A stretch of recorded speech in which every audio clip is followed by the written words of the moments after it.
So welcome, everybody. Thank you all for coming this evening. My name is Rabbi Geoffrey Mitelman. I am the founding director of Sinai and Synapses, an organization that bridges the worlds of religion and science.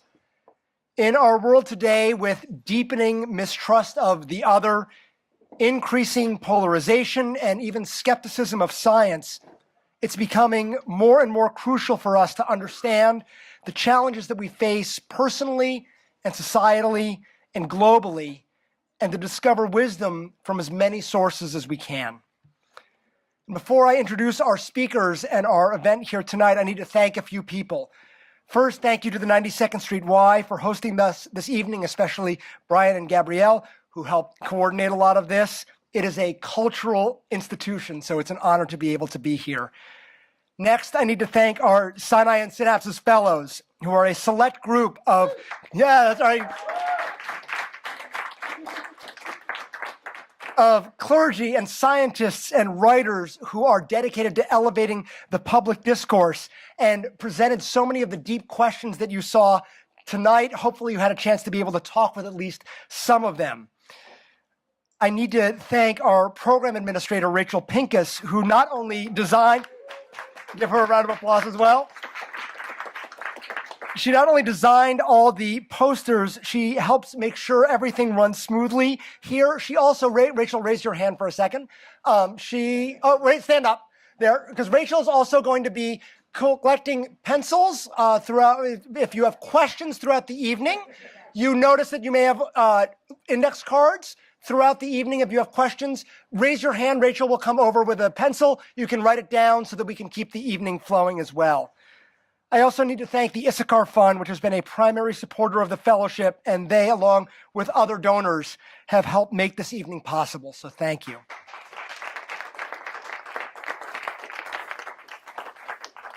Sinai and Synapses is also housed at CLAL, the National Jewish Center for Learning and Leadership, whose mission is to make Jewish a public good. And they have not only been Sinai and Synapses' fiscal sponsor, they have provided incredible intellectual and strategic guidance. And so I need to thank Rabbis Brad Hirschfield and Erwin Kula, along with Aliza Kaplan, Shelley Adderman, and Janet Kirshheimer, as well as the CLAL board, many of whom are here tonight. So let's give CLAL a big round of applause. So this evening, we in the Jewish community are observing Yom HaShoah, Holocaust Remembrance Day. And we moderns embrace science. We love science.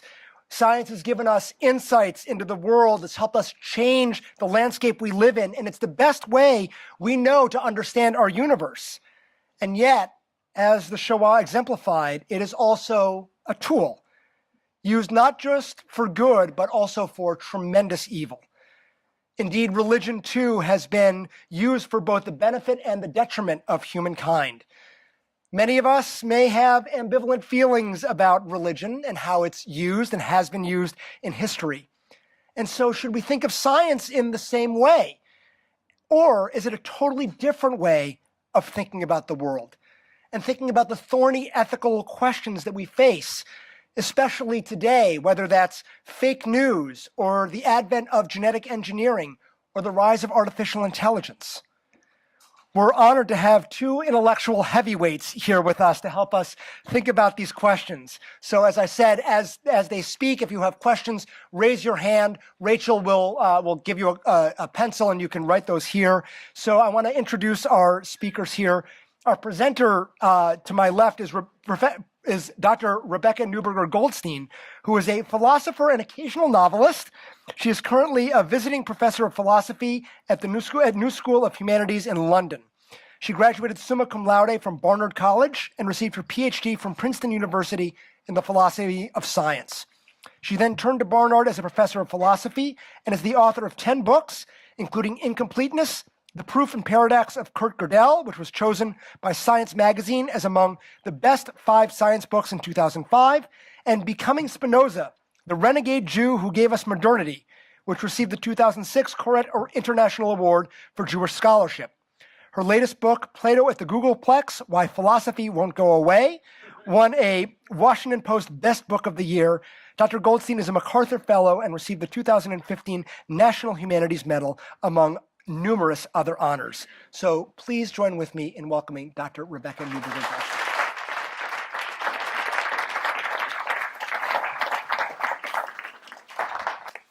I'll let you start, and then I'll introduce Adam. Thank you. All right.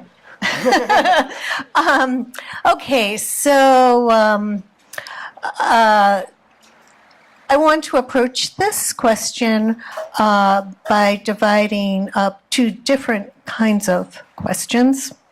Every philosopher has to begin by dividing up questions. Rabbi,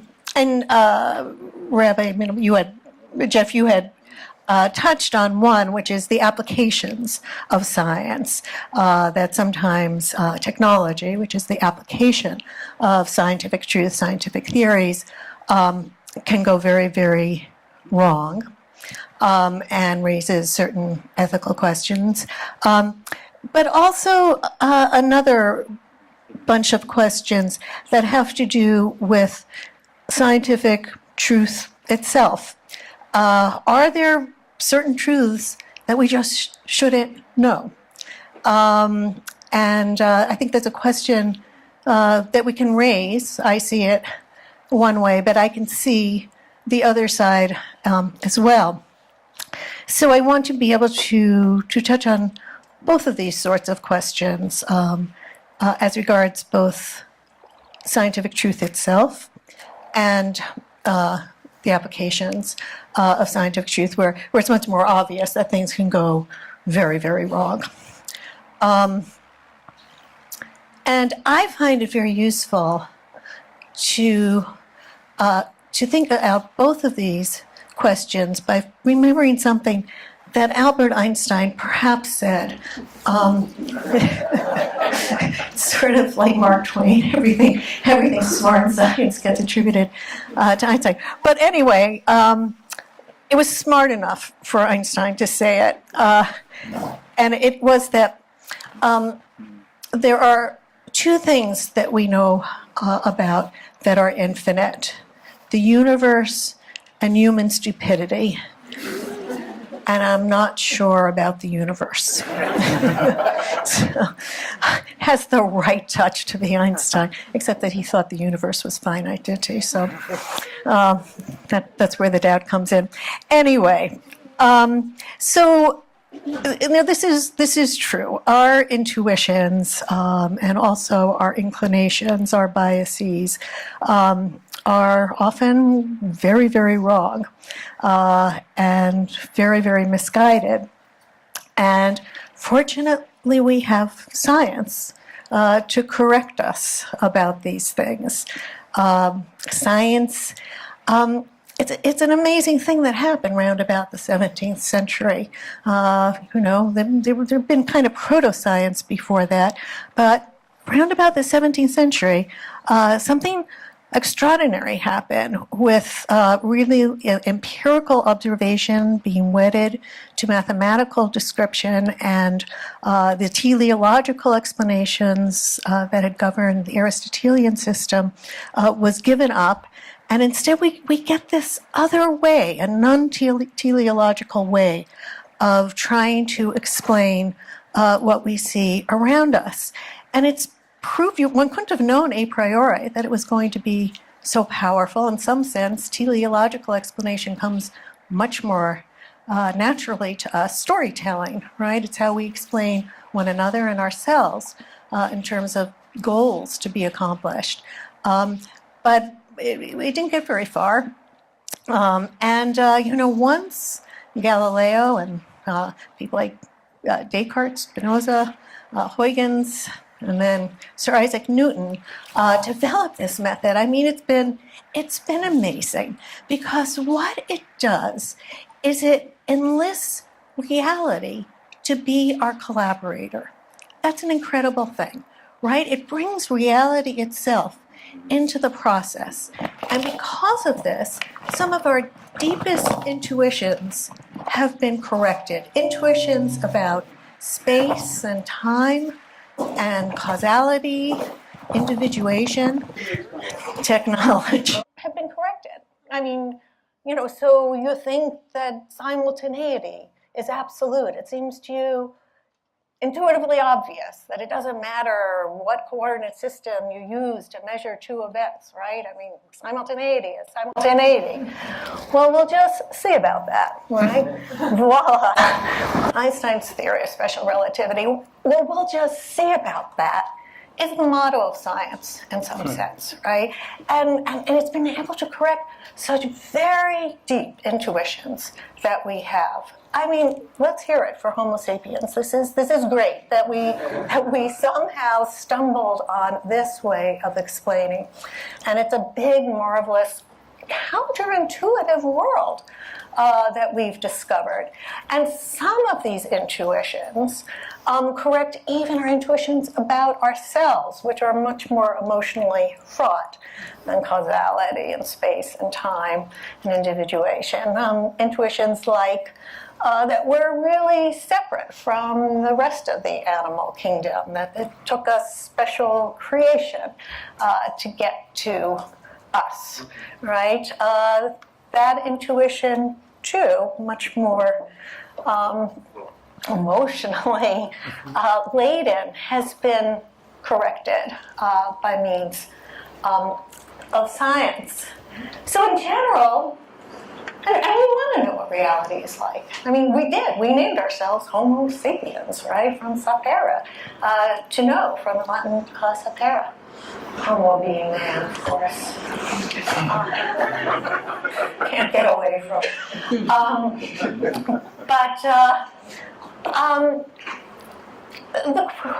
The question is whether or not it's always, in general, it's good for us to know the truth, right? I mean, reality is that which continues to exist even when you don't believe in it. And if you get it wrong, it's going to kick you in the ass, right? So in general, it's a good thing to know about reality. And it's also, it's wonderful. It's one of the best ways to spend your life. It gives you, a big vision. It puts you in touch with something very, very large. What could be larger than reality itself? It opens up your mind. It teaches you a kind of epistemic humility. This is all good stuff. So I just want to, but there are certain truths, perhaps, or certain paths of research that one can question whether we ought to pursue them. I'll bring up a very current case. There's a postdoc at the University of Cambridge whose contract with University of Cambridge has just been, I can't remember his name, Noah Carl, I think it's last, Noah Carl. His contract has just been ended by Cambridge, and he was doing a lot of research on race and genetic intelligence and criminality, and making certain claims, careful claims. However, and the implications of these things, even if statistical correlations are found, they're statistical, you can't use them to judge individuals, we all know that. But we also know that people use research like this for their own nefarious ends. I mean, we know very, very well what they are, and they already had been started to be used. So maybe his research was good, but do we have to actually know this? Now that I feel almost like I'm blaspheming by saying that. I believe in knowing. But I raised this question. A few years ago, 3 non-Jewish researchers at the University of Utah had published a theory as to, I don't know any other way of putting this, why Jews are so smart. That's what they right? That's why I was there. You know, you look at the statistics and the number of Nobel Prizes, blah, blah, blah. And about 56%, I can't remember what. I was very high, you know, number of Nobel. So what's going on here? And they came up with a theory that there was a genetic change that was adaptive. It was from about 800 CE to the 15th century that was adaptive in helping Jews flourish in the few professions that they were allowed to practice: money lending, selling, and something else to do with money. I can't remember, banking or something. And so, you know, there was this very, very quick kind of adaptation, which usually leads, when there's one gene that's being changed very quickly, it usually leads to some downsides. And so they had also theorized that the genetic diseases, Tay-Sachs and others, Gaucher's disease, and one that me and my husband are both carriers for, it turned out, familial dysautonomia. This is the downside of this very fast. And it was a theory, and everybody, including me, was made very, very nervous by it. And I think it was just dropped.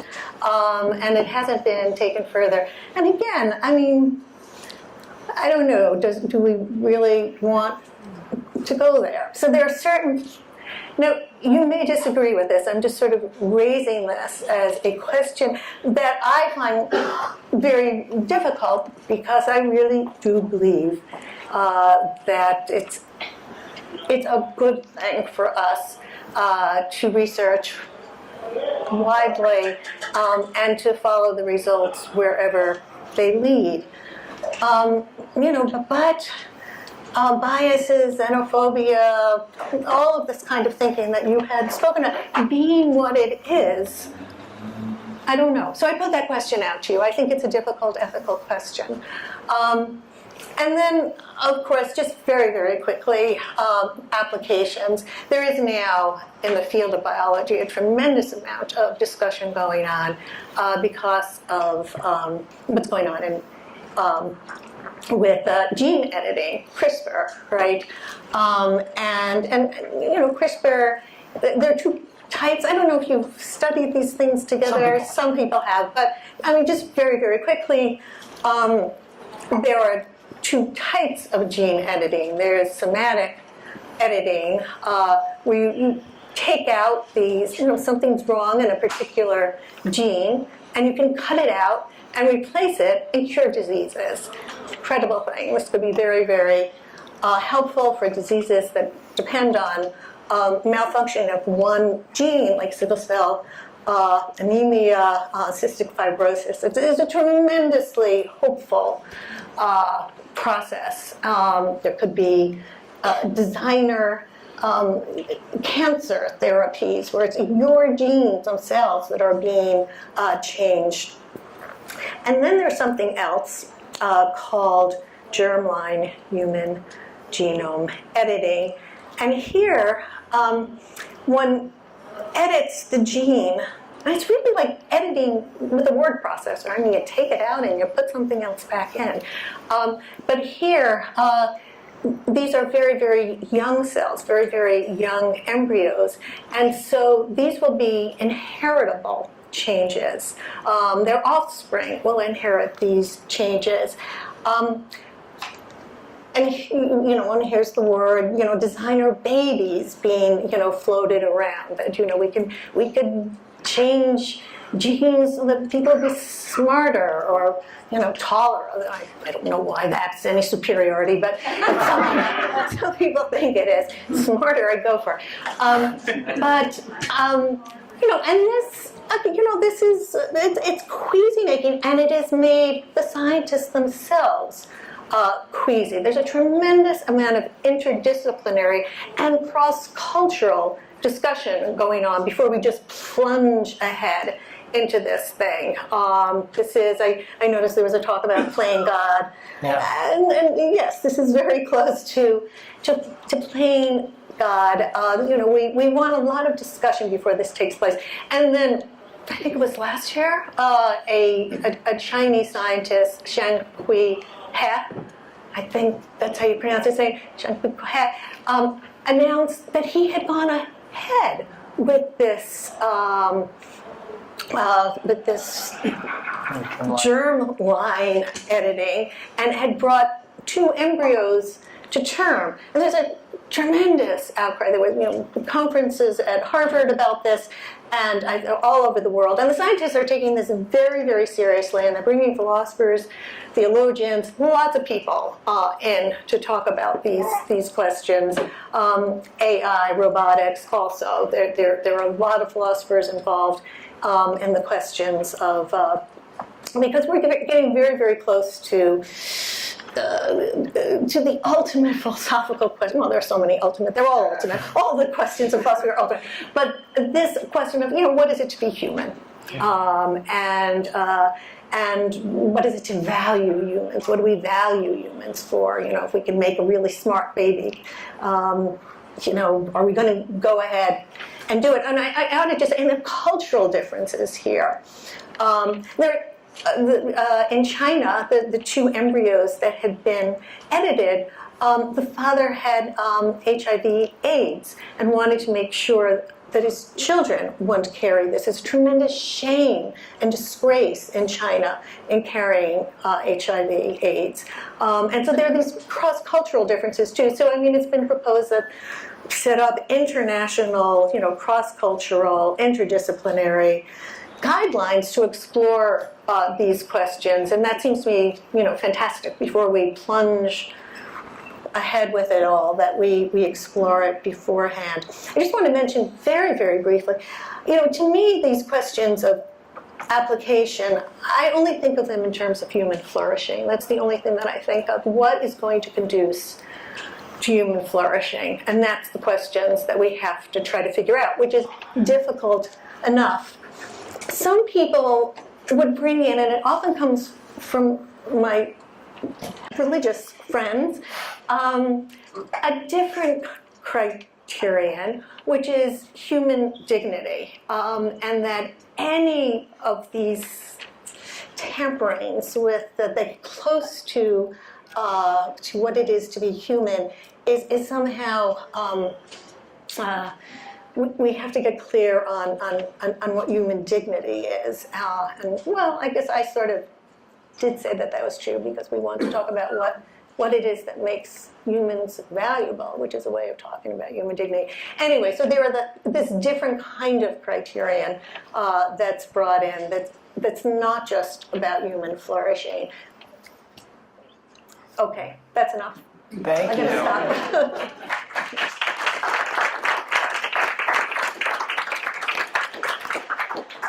Thank you. There's a lot to think about here and to respond to, and luckily we have someone who can do that. So I'm pleased to introduce Dr. Adam Pryor, who is a current Sinai and Synapses Fellow. He is the Assistant Professor of Religion and Director of Core Education at Bethany College in Lindsborg, Kansas. Having taken his Ph.D. at the Graduate Theological Union, Dr. Pryor's primary research concerns issues related to emergence theory, the origins of life, and reconceptualization of embodiment.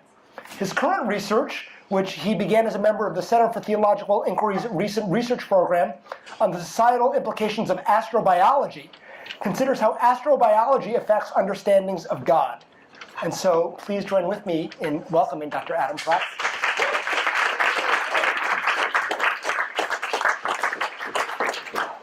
You'll forgive me that I'm somewhat formal. It's in your interest that I am. I was getting ready to come here, and I was riding my bicycle to school with my daughter. She's 6 years old. She's in kindergarten. The ride to school is about 3/4 of a mile, so it's a wonderful time to hear all of the things that are happening and that I don't know about. Usually things that I should have known about, and she is pretty clearly concerned that I'm incompetent.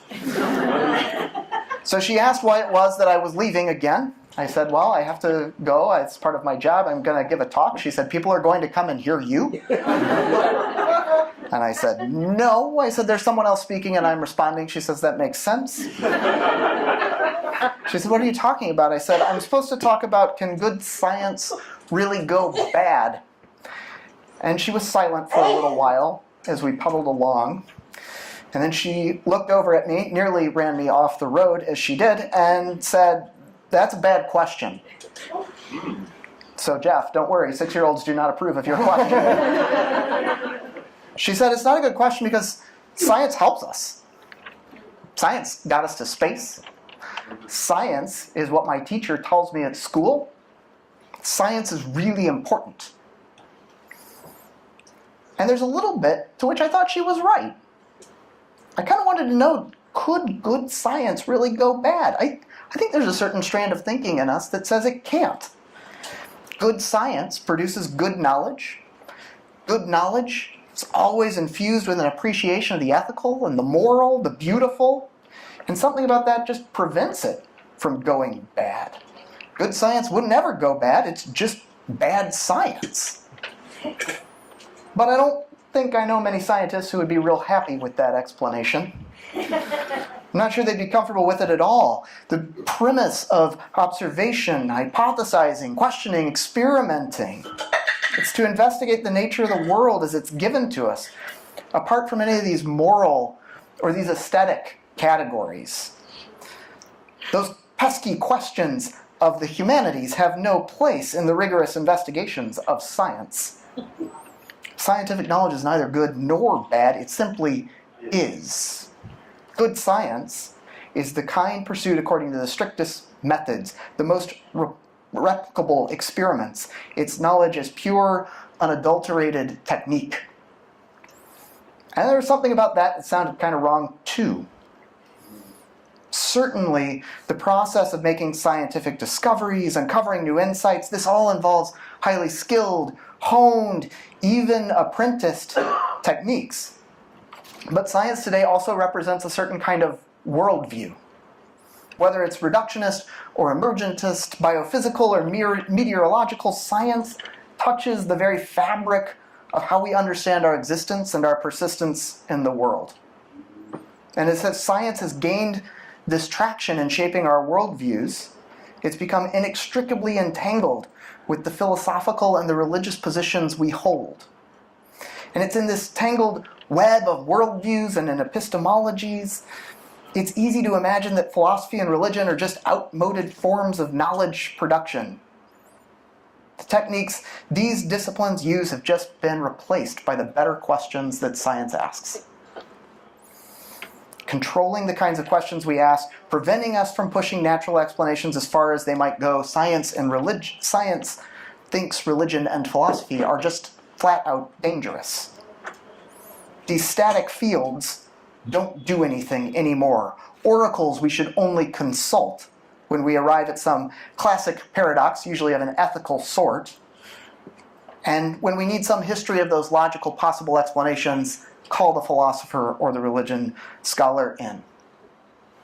So for me, I think there's maybe no greater debt that I owe to Professor Goldstein than that she's thoroughly problematized this kind of narrative of natural science as progressive and philosophy as just some repository of knowledge in some eternal unchanging form. Like science, what constitutes good reasoning and beautiful knowledge in philosophy is also changing. It's pressed forward by methodologically investigating the world in ways that we previously thought unimaginable. As I read her and hear her tonight, I think she's advocating for a constructive philosophy, not mere philosophical history that canonizes our favorite philosopher as the eternal purveyor of the right account. Instead, philosophy is about a quest for living a meaningful life, and it's a task that's constantly changing. I think this is the view that we find in Plato at the Googleplex, when she comments on Plato's pursuit of immortality in the Timaeus, an immortality of beauty that comes from having our lives, and I quote her, infused with infinity, or finitude infinitized. In this process, our lives are opened up to all that's not ourselves through the very discovery of the best of reasons. And it's in the presence of this harmonious beauty that such opening to these best reasons reveals our knowledge and love are expanded so that we glimpse living the good life, where the good and the true and the beautiful penetrates our very finitude. Good science has the effect of opening us up. It infuses us with infinity. It constitutes all that is not ourselves. It presses us beyond ourselves into a state of awe that puts us in harmony with one another in ways we could not possibly imagine. But it goes bad when it's just mere techne, mere technical reason that lose sight of these aesthetic and this element of harmony that expands our knowledge. Writing about Spinoza, Professor Newberger also mentions the more expansive oneself, the less the sense of self-importance. This high-mindedness of Spinoza, the infinitization of Plato, it works because, and I quote again, having stood beside oneself and viewed the world as it is unwarped by one's identity, within it one will understand that there's nothing of special significance about one's own endeavor to persist and flourish that doesn't pertain to others' same endeavors. Good science goes bad when it ceases to decenter us from our place in the world, and that doesn't just happen by technical know-how. Good science can go bad when it loses that transformative connection to the deep yearning for harmonious beauty that inspires my concern for the flourishing of my neighbor. And today, Yom HaShoah, Holocaust Remembrance Day, we remember how important it is to strive against science pursued without respect for ethics and beauty. So what about religion? It's really what I do. Our religious practices and our rituals, or God forbid we should talk about theology. Somebody's a theologian because they laughed. They know what that's like. If we follow Newberger's lead, right, perhaps religion too has a role to play like that of philosophy. If it's pursued in a particular way, I might even dare say that Plato, especially Plato of the Timaeus and not the Phaedo, is maybe even a little bit religious. So my second question would follow this intuition. Is religion changing? Does religious knowledge, religious practice, theological reflection, does it continue to change and evolve in the face of our experiences of the world?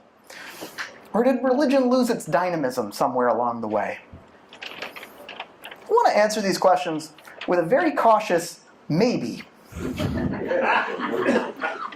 So what I mean is that this sort of discourse we imagine religion engages in, it deeply affects whether or not we imagine there to be new theological or religious knowledge. And I'm particularly interested in theology understood as a form of public discourse. So I'm thinking particularly of public theology, and I know that's a problematic term in lots of ways, but I want to simply note that public theology assumes theology seeks to foster a wider societal set of goods that extend well beyond the confessional proclivities of any particular given community. And a key to this approach, though, is to borrow from a few set of well-established categories in interfaith dialogue. Notably, what Krister Stendahl described as holy envy, and what I would call an accompanying sense of holy humility. For a public theology to work in the way I'm describing, particularly in an ever-increasingly pluralistic context, we have to have a deep appreciation for the distinct ways that religions other than our own may speak to the existential questions we have. And we must cherish an openness that recognizes how other traditions that aren't my own may better address those questions than my own tradition. If it's pursued this way, a public theology cuts against the tendency to make theology just simple apologetic defense.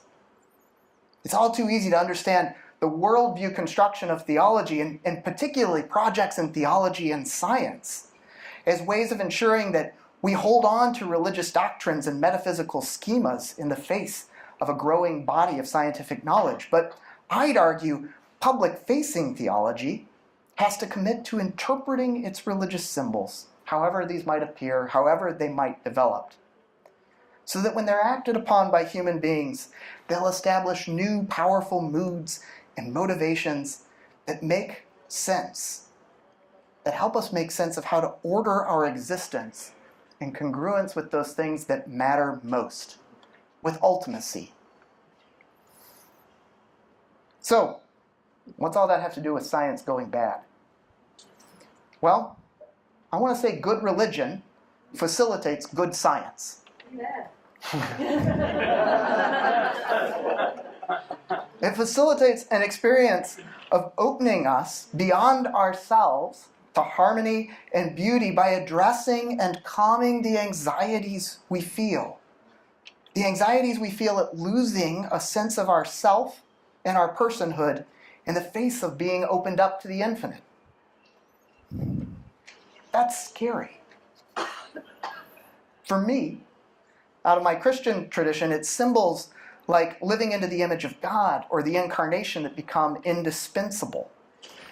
And though I hope to constantly have these symbols be enriched and maybe even supplanted by the religious insights of my neighbors, Khalifa and Haram, Tikkun Olam, Dhamma, change the ways and challenge and expand the symbols in my own tradition. And insofar as these symbols aid us in being turned outward toward the infinitization of our finitude, even as science discenters our place in the world, then religion can provide a critical check on good science turning bad.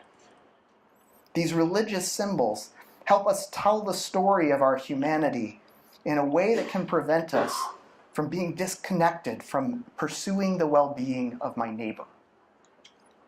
When I think of my daughter and I go back home, and she asks me what it is that I said, I hope that the conversation I can relate back to her is that there are people who agree. Science is good, just as long as we're careful about who it's helping. Thanks.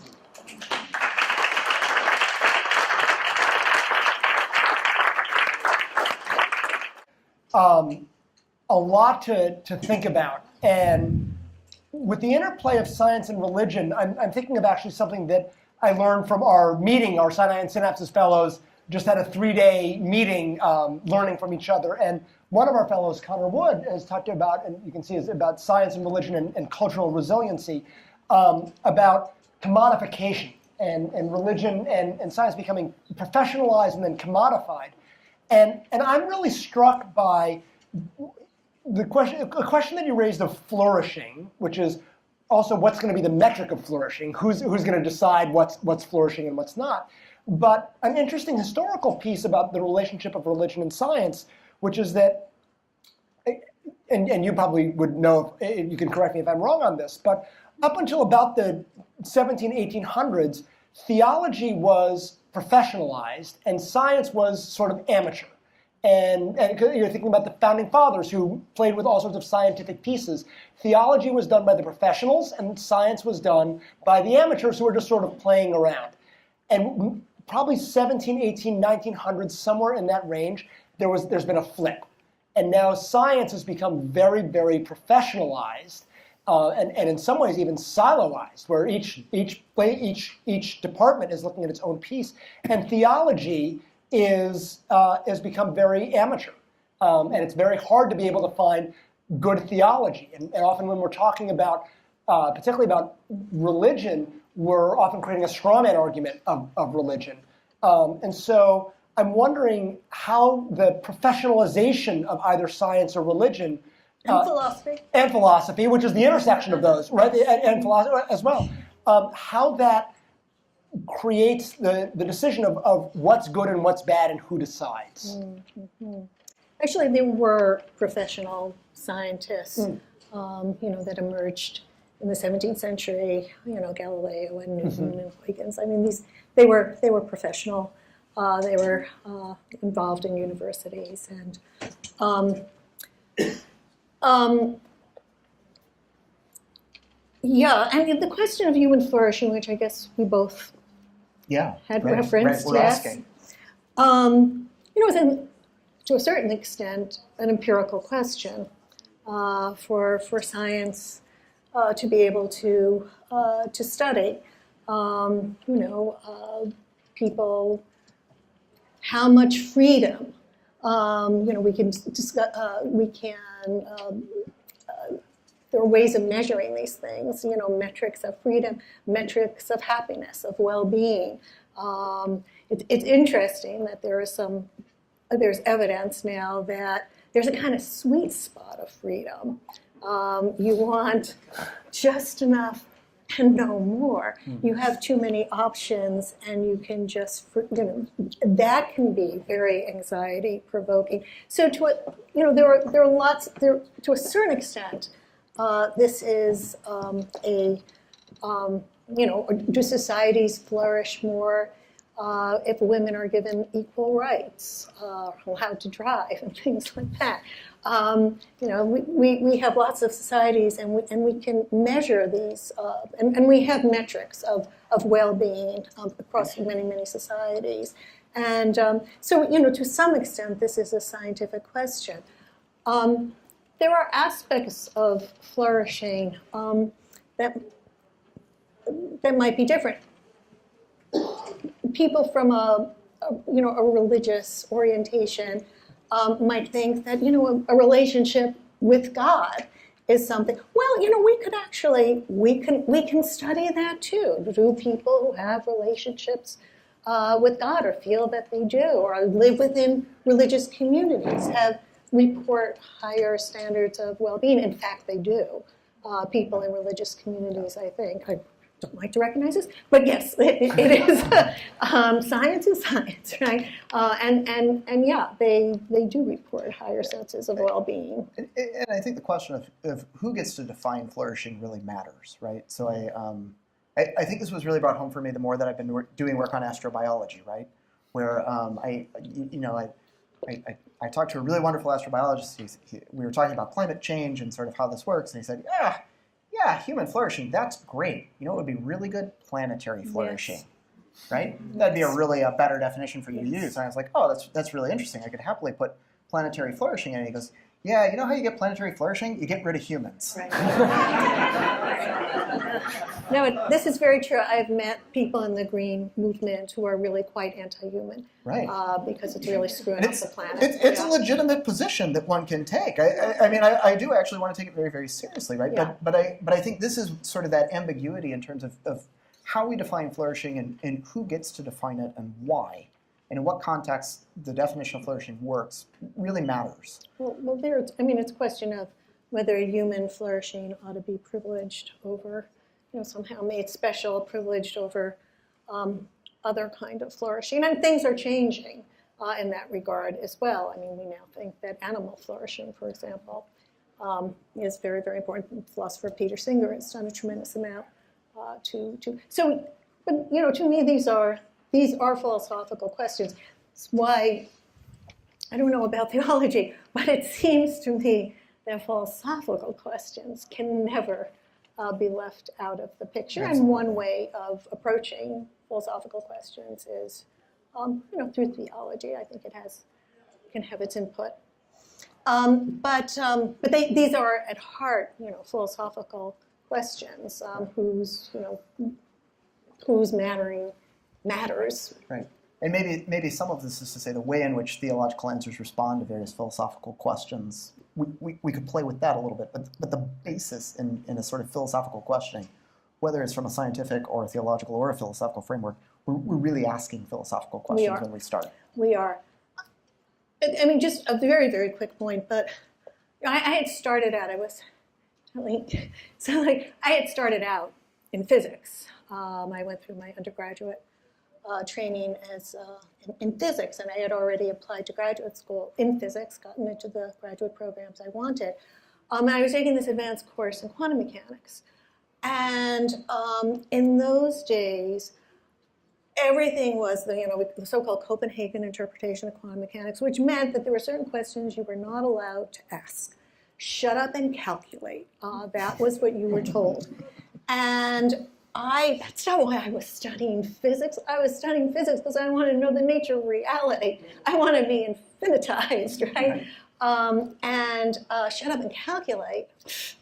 And I just bothered my professor so much, and he finally said to me, "Why don't you go over to the philosophy department and find somebody there to bug? These are the kind of meaningless questions that philosophers ask." And I did, and this is the sad thing that happened to me. But there too, and now, physicists have somewhat changed and broadened their notion because they were pushed by philosophers, right? And now we got the multiverse. I mean, we don't just have this reality. We got the multiverse, right? That's too much reality for me, to tell you the truth. But in any case, that was philosophers pushing against Copenhagen interpretation. So even within science, when you're asking, how are we supposed to do science? What are the questions that are permissible for a scientist to take on? You've got to confront philosophy. You've got to confront the philosophy of physics or philosophy of biology, all sorts of philosophical questions. So I want to throw in a question building off of this, which is an interesting piece, because as we're thinking about this question of good and bad, when good science goes bad, the questions of good and bad are, at the very least, philosophical and often religious or theological. So even the conversation we're entering into the world of philosophy. And one of the challenges, particularly in more liberal religious tradition, is that it's simply becoming almost a patina of secular values, of being able to say, I'm going to use religious language, but it's grounded in secularism, which I think is not necessarily a bad thing. We're moving into a world where somebody that I think you know very well talks about your husband talks about the importance of humanism and being able to say that of human flourishing.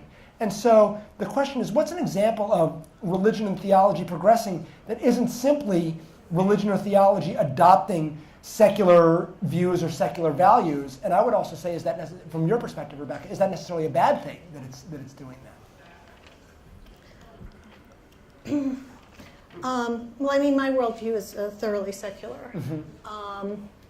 So I would turn to you to address the theological aspect of this. I'm going to let you. You're going to let me go ahead? Yeah, Good. Yeah. As I stare off into space and try to think of an example of the problem that I posed. Here's where I would push. The application of doctrine from various theological traditions, broadly conceived, right? Theological traditions that might be from different religious traditions, right? The questions of doctrine applied to particular political problems today, right? Are there ways in which making an appeal, I'll use my favorite, right? I like the image of God because I'm thinking about that one a lot lately, right? Are there ways in which what it means to be in the image of God can be put forward in ways that differ from traditional answers that we've given, that then have impact for political decisions that we would make, right? So I'll give my sort of like quick example here, right? I live in Kansas, okay? So, the hotbed of liberalism. And I'm teaching a course on political theology in Kansas, to various college students. And mostly what we've discovered is we're deeply concerned about people who are elected, but we'd like to help them, right? This is sort of what I've noticed from my students, right? They really want to help. And so if they're going to help, what they want to do is find language that takes things that are important to those people, right? And in many cases, right, with my various senators in Kansas, deeply troubling sort of notions of doctrine, right? And then to push the ways in which that's used so that they can help those folks come to different conclusions. That, to my mind, is productively constructing new religious knowledge. Maybe not brand new, right? But new religious knowledge in a way that has distinct impacts on particular bills, right, in this case. To me, that's also what religion and theologians should be doing per se as their job, right? Rather than speaking into specific communities and sort of clarifying as an internal game, the goal is to speak out to the public and help folks make use of these symbols that have been sort of taken up in often very secular contexts as well. Rebecca, I'll put a question for you that you'll be able to, unless you would like to respond to the theological. Because this is a question that very much plays into your presentation here as well, which is, as you talked about, of the question of should something be studied or not, and the implications. And there's even a meta question that's being asked here, which is really who decides what should be studied or not, because even that may even be the most important question. And there's also elements of politics, and you talked about culture, and how do we get more people whose voice is often not in that conversation? How do we make sure, like the Personal Genetics Education Project at Harvard does a lot of work of how do we talk, when we're talking about genetic engineering, to talk to people in minority populations? How do we have people who, when they hear genetics, they're thinking about Tuskegee, and so how do we determine who should be making these determinations in the first place? The philosophers, of course.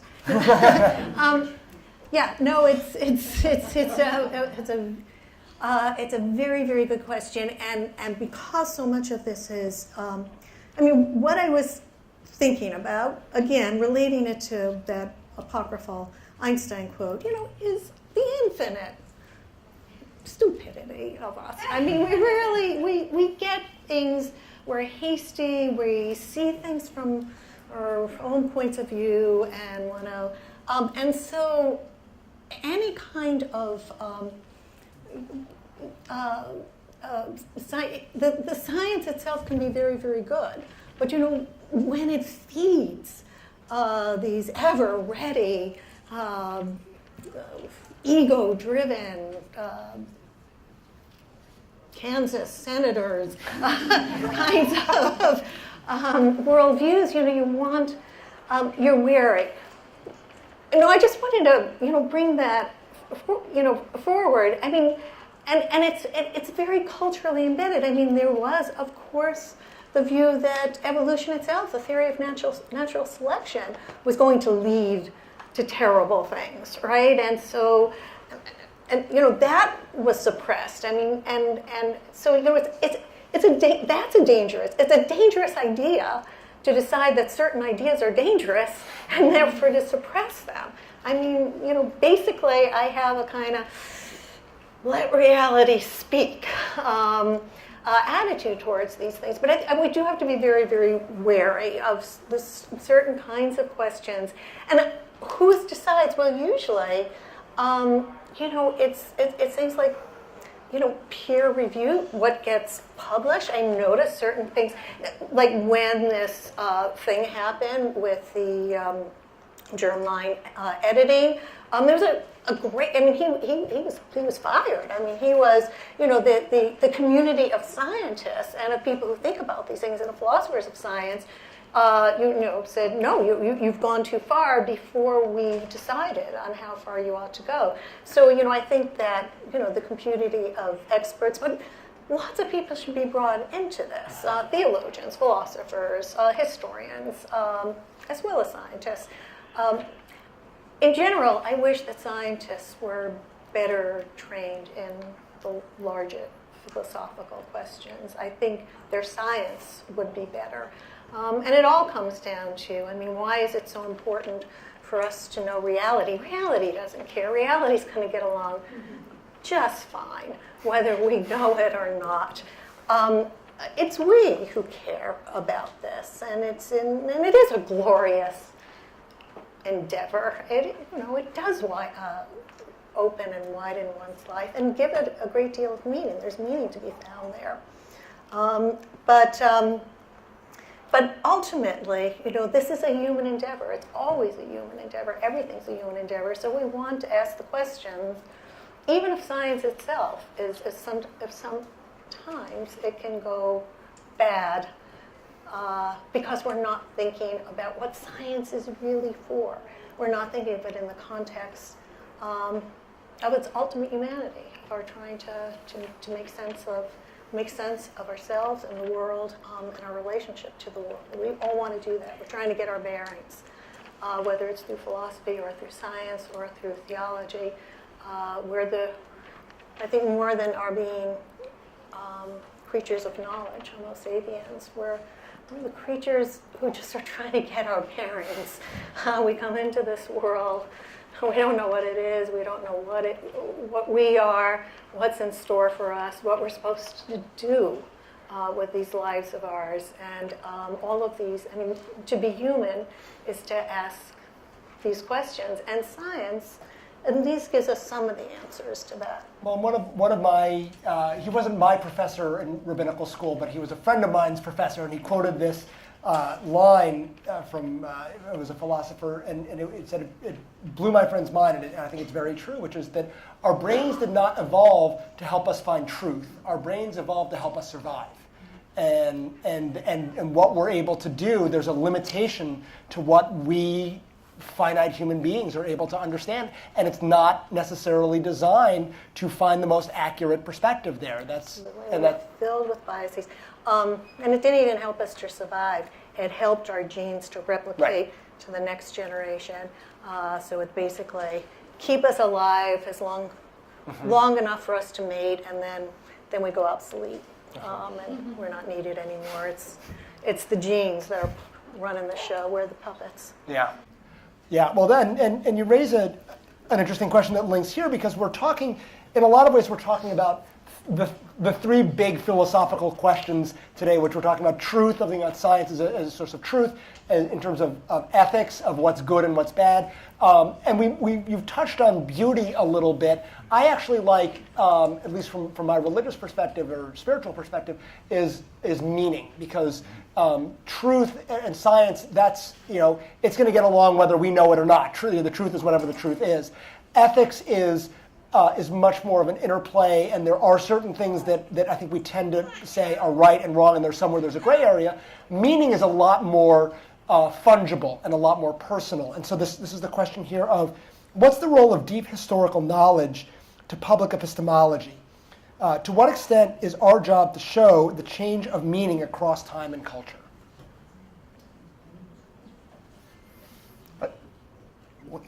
When is our job not to show that? I mean,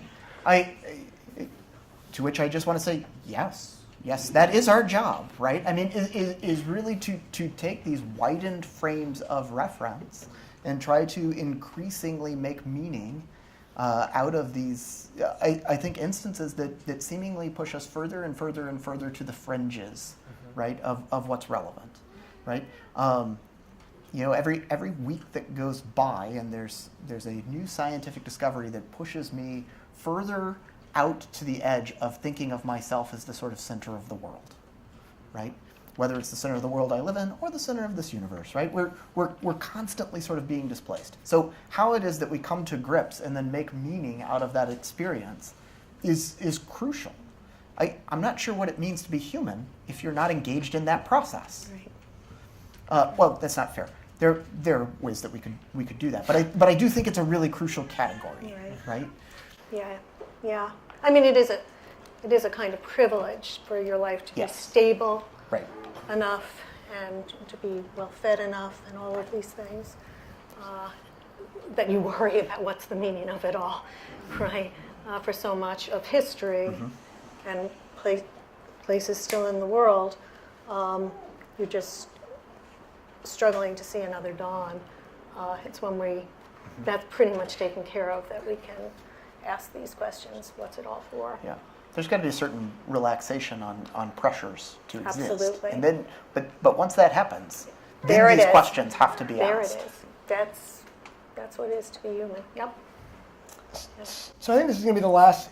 Who knew we were going to solve what it means to be human? That's right. That's right. I like that. That's good. So I'm a gigantic Yankees fan. I know he actually said this. Yogi Berra said it's hard to make predictions, especially about the future. And one of the things that comes up, both I think in science and in religion and just in our day-to-day life, of unanticipated consequences. We move in one direction and something spins out in one way. That's one of the beauties of science, is that there's that the difference. The reason that evolution is so much better than six-day creationism is that, as someone said, there are all sorts of reasons, but one is that evolution and biology creationism explains it away, and science opens new questions, whereas God did it. Just that's not constructive. It's not productive in any kind of way. So where do you see potential ways in which either good science can go bad, and we'll end on a hopeful note of when good science can go good, even though that it may be a totally unintended consequence? Where are some moments, and we'll end with this, of when you see good science going well in the next 5 to 10 to 15 years? Well, yeah, I mean, the unpredictability of the applications are just so mind-boggling. I remember when the internet was created, and it was like, I was so excited. Free knowledge, accessible to all. What could be better? I don't have to leave my summer home, and I can do all my research, right? I don't have to go to a library. But just, the accessibility of it all, and it just went with every intuition I have, that it was wonderful. Who knew it was going to destroy democracy? Who knew, right? I mean, the ever-waiting smallness of humanity, of a certain sense, not us, of course, but, the potential for smallness, for meanness, for ill purposes is just, it's always there. And so, I don't know, but it's one of the great heartaches of my life, what has happened to the internet. I was a real internet idealist, and now I'm very upset about it. But I do see great things happening in scientific knowledge, because I'm going to go back to physics, but one of the things that physicists don't really like to talk about is that our two most powerful and most empirically predictive theories, general relativity and quantum mechanics, are irreconcilable, actually. There are inconsistencies in trying to put both of them together. And so some other wonderful theory, Einstein, of course, was looking for it, right? Unified field theory. He didn't get to it, and we haven't gotten to it yet, but it awaits us. Right? Something's going to give relativity or quantum mechanics, and it's going to blow our minds. It's going to be amazing, because quantum mechanics and relativity theory already blow our minds, right? I mean, all of our intuitions turn out to be wrong. So what this new conception, if we're smart enough, and we don't kill ourselves first, blow ourselves up or something dumb, or they cut off all of our research money. But also dumb. But great things await us in scientific, the scientific description of reality, beyond anything that we can imagine yet. So I'm extremely excited. I just want to live long enough to see it. Thank you. It's hard for me to pick. I am fundamentally a pessimist who assumes it's going to go bad.